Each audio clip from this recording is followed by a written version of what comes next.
โทษนี่แม่ บ่ได้เครื่องโล50มันก็ย่างรถโลเลย ซอยจุซอยจุเด้อ ซอยจุเด้อ ยังยุบ ซอยจุซอย จันชมพูเด้อนี่เด้อ จันชมพูเด้อ ซอยแบ่เด้อโอ้บ่เคยกินอันนี้จักเทื่อก็ครั้งแรกเด้อมื้อนี้เด้อซอยจุเด้อมาเด้อพ่อแม่พี่น้อง บ่เคยกินเจ็ดเทื่อ เจ็ดเทื่อ อยู่กันไอ้เมืองเด้อซอยจุแบ่เด้อเดี๋ยวคมๆพ่อแม่พี่น้องเอ้ยมาเด้อเป็นบ่ มาไอ้น้องเอ้ยใครมาลวงพาเฮ็ดเด้อมื้อนี้เด้อสดๆร้อนๆเด้อ อันนี้เนาะ ซอยจุมันว่า ซอยจุเด้อกำลังมาเด้อกำลังได้ ที่ ที่ ไร เด้อ ว่าเอ้งบ่มลุงแม่ทองแม่ทองดีเจอขนาดว่าแต่แม่ทองแล้วพวกคนก็ดีเจอ ให้เบิ่งเด้อ เสมอตะมิน ฮัลโหล อันนี้ซื่นกำลังปั่นกัน โอ้ยพ่ออยู่เฮือนเข้าลูกเออ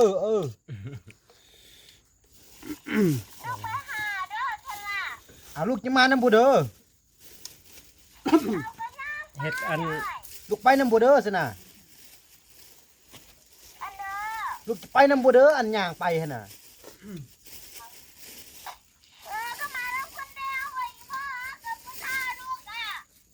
โอ้ยจะท่าลูกเด้พ่อมไปสิเด้อจะท่าลูกเด้ มาเด้อพ่อแม่พี่น้องเด้อ ลูกก็อยู่นำอีแม่ก็ ซอยจุเด้อ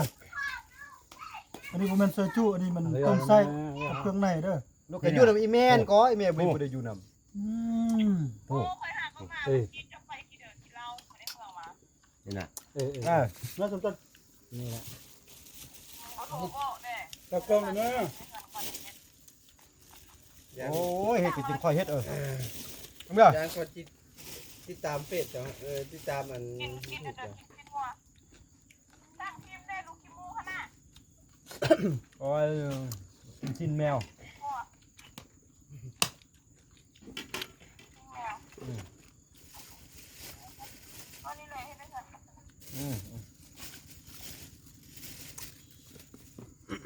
กินแมวแล้ว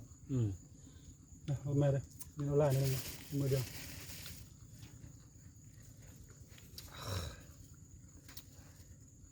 อำรอดได้ลูก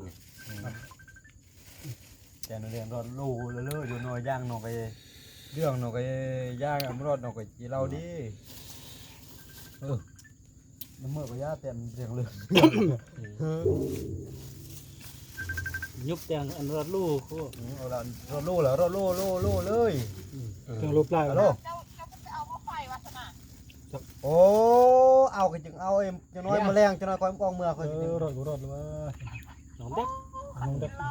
งเนี่ย น้องเด็ก หม เรา ดหมดหมดต้น น้องเด็กเราเครือก็มันรอดเหมือนเราจะเล่าครับมันรอดเพื่อแห้งเลย โอ้ยอย่าไปจมลายนานบานนะเจ้าก็เบิ่งผู้อื่นอย่าดู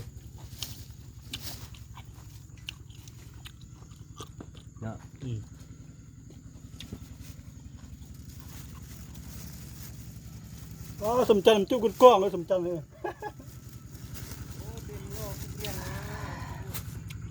อ่ะพวก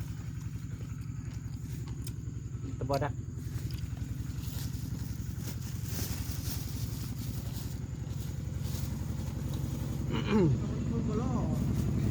วันนี้นะเชฟดี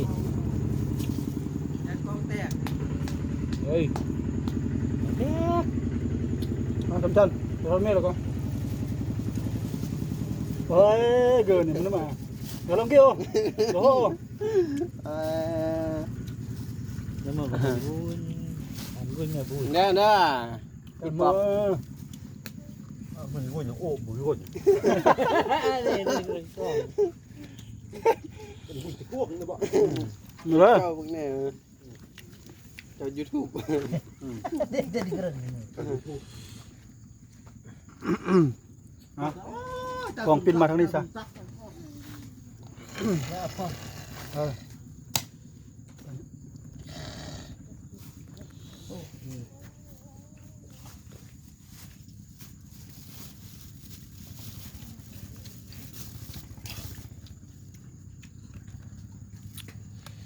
มึงงวด แก้ข้าวเด้อ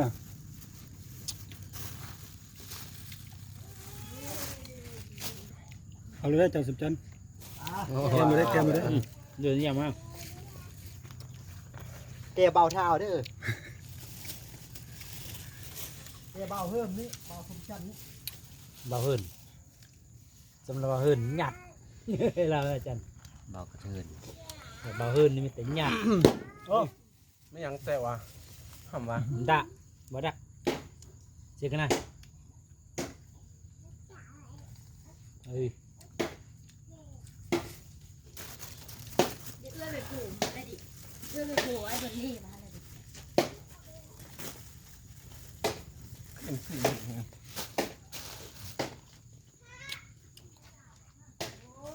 เอาเกิดบ่ ดารอด อะไรยุบยิ้ม ยุบมันเส้นรอดเลยเส้นรอดมันได้มันลามา ดูด้วยน่ะ เสียกันนี่แหละ มันขึ้นมาได้ดอกหยาบมันหยาบมึง บ่ดักบ่ดักจ้างเลยตอนจ้างเลย คุณคือว่าเล่งแท้ ปลาจะ เอาเลย ขอให้หนู อืม ให้หนูปลา